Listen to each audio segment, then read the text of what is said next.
Hello folks, I'm Odinspack33 and welcome to my first review on BOTemzUp, where it's more of a first impressions because I only rented this game and I didn't get to play it for as long as I actually had it rented. I was going to start a series where I start talking about rented games. I wanted to start it with X-Men Destiny and I never got around to it because I didn't like how it turned out, and to be honest, I didn't like the game. It wasn't good at all. Don't play it. But I'm going to start here with Kingdoms of Alamur Reckoning. I'm going to start it here, and then hopefully in the future I'll do full rental reviews where I actually have time to talk about what I actually played. Like, because I rented this game for 7 days, I might have got to play it like 2 or 3 of them. So, make sure if you rent a game, first of all, to have time to play it so that you can enjoy it.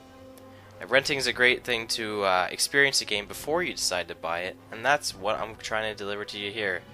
My first impressions of this game through renting it. I don't actually own this game.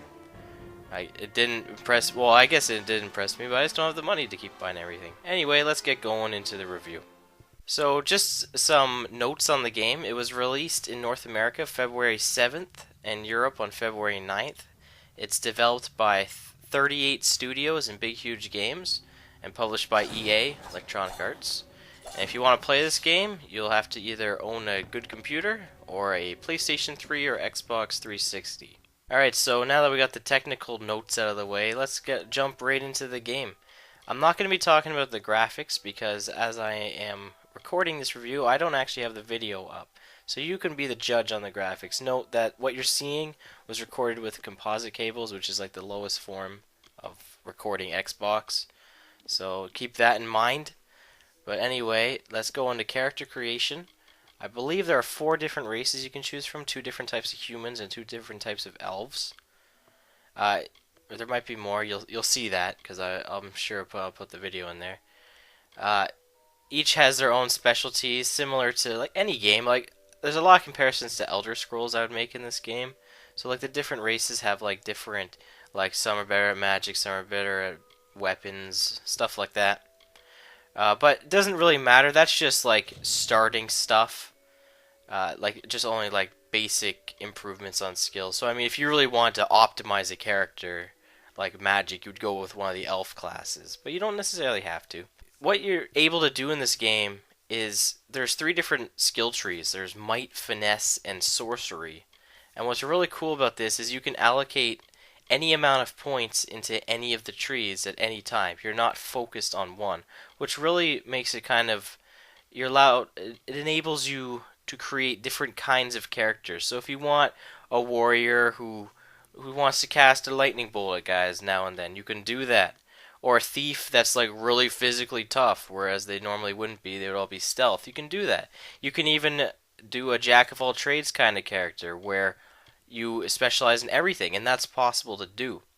What's really cool about that is this game has this thing called the Destiny system, which are basically just additional not skill points, but bonuses that your character gets. And depending on how many points you have in each of the different skill trees, it allows you to equip the different destinies. If you excel in every type of skill tree, you get the one destiny that basically enhances your damage of every skill tree. Whereas if you just focus in sorcery, you can get one of the destinies that increases your magic attack and lowers like the cost of magic. Stuff like that. Or there's like combination ones with warrior and rogue. I can't remember, well, might and finesse. I consider might is your warrior, finesse is your rogue, and sorcerer is your mage. I don't remember exactly what it is, but what like the might and finesse one is, but I'll probably put that in there. I'll find it, make sure I put it in there. So that's really cool. The character that you make really feels like you, and throughout the game there are I forget what they're called. I should have made more notes when I went into doing this. But there are characters throughout the game that can basically reset your points, and you'll have all the points from when you leveled up, and you can put them into something else. If you want to experience a different character without having to start again, you're able to do that. Alright, so an important part in any RPG is the combat. Usually, if it's one of the action RPGs. There are RPGs that don't have combat, like You got your Harvest Moon, which isn't combat based. But this is action RPG, so you gotta have combat. How does this one work? Well, it's third-person combat. It's pretty fast-paced. You got button combos, not unlike games like, well, making another joke about X-Men Destiny, but it also used a button combo style. But more well known in a game like God of War, where it has different button combos that do different techniques, and you'll learn more as you invest skill points into the different trees. Every type of weapon has different, like staff weapons. I'm a mage. You've been seeing the mage I've been using. She has a staff that has different attacks, and as you put in points into like the staff skill in the skill tree for sorcery, then she can learn different staff moves and whatnot. So every different tree basically has all the different types of weapons in there, and that allows you to do different button combos and different attacks. There's some pretty cool ones in there. The one I liked with the staff is like this ground area attack. I probably should show that off too.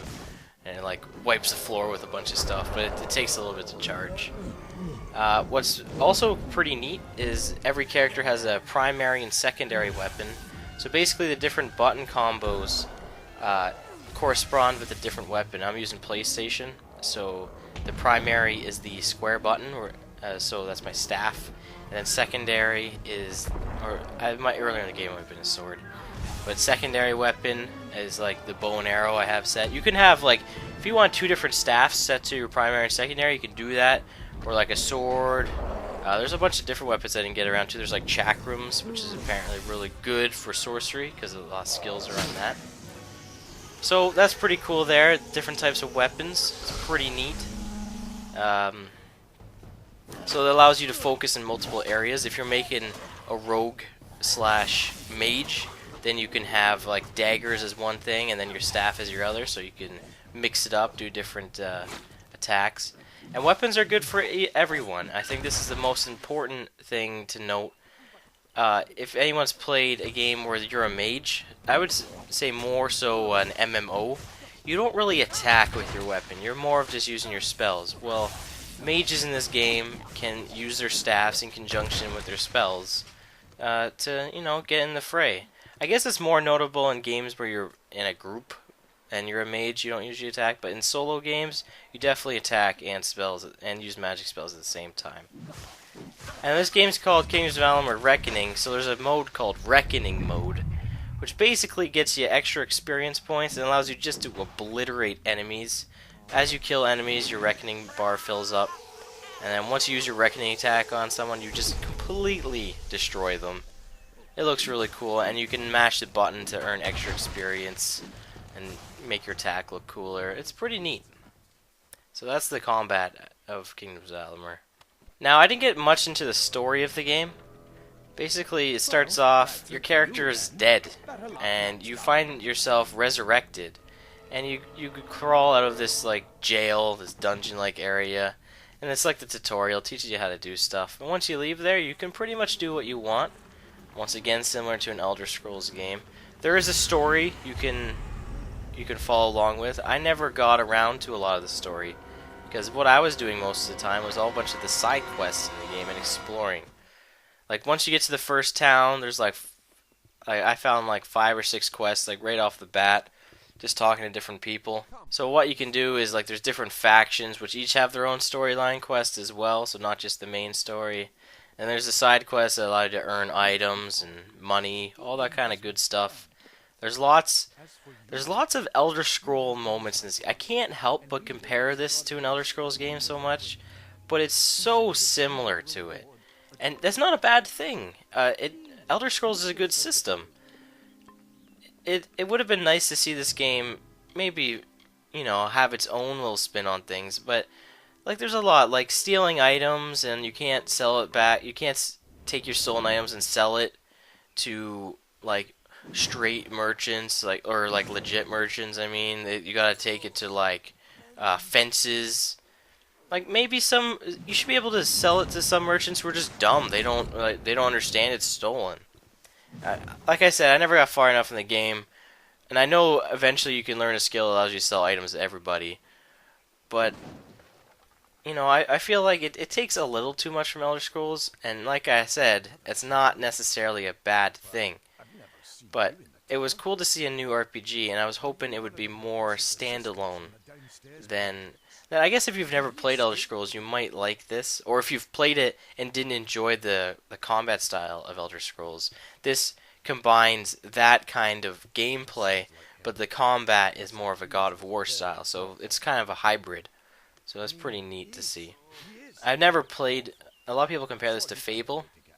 I haven't played enough Fable to be able to compare it. If you think so, you could always leave in the comments saying, yeah, it's pretty much like Fable. Or not. But so, the quest and story is pretty. Like, the story, I don't really worry about the story in these games. I usually just try to do whatever I want to do. That's just me. The side quests are really what keep me hooked. And there's a lot of hours in this game. From what I can tell, and from what I've heard, there are hundreds of gameplay hours in this game. That's pretty good, especially because that's without any DLC. I know they're going to be adding. They might have added DLC by now, but like initial launch having hundreds of hours in an RPG, I like that a lot. All right, so here's my closing notes. I kind of put some of them in the quest and story. I just kind of go off on a tangent, but I pretty much said everything in my closing notes that I already said in quest. It's similar to Elder Scrolls, just third person. So, similar to Fable, I guess. Like I said, I can't really tell you. Don't rent this game unless you have the time to play the game. Because I wouldn't recommend renting an RPG at any time, but RPGs are long games, so you have to have an investment going into it. And with hundreds of gameplay hours, you're not going to be able to complete that in a rent unless you just go for like the story. But you'll be missing out on so much more of the game. So I would say it's a solid new RPG. It's good to see a new RPG, even though it's very similar to things we've seen before. But it's cool to see a new series. It's probably going to get a sequel or spin-off. Like I said, I've never played any of the game, so I don't know from a story standpoint if there will be a sequel or a spin-off. But it is really nice to see a new series in modern gaming. Alright, so that's been it for my first impressions of Kingdoms of Alamur Reckoning. I'm also probably going to be doing a series where I take a look at portable gaming as well. I'm a big portable gaming fan. So once I beat portable games, I'll probably start doing more full reviews on those. So anyway, I've been Odinspack33, and thank you for watching BOTemzUp, First Impressions, Kingdoms of Alamur Reckoning.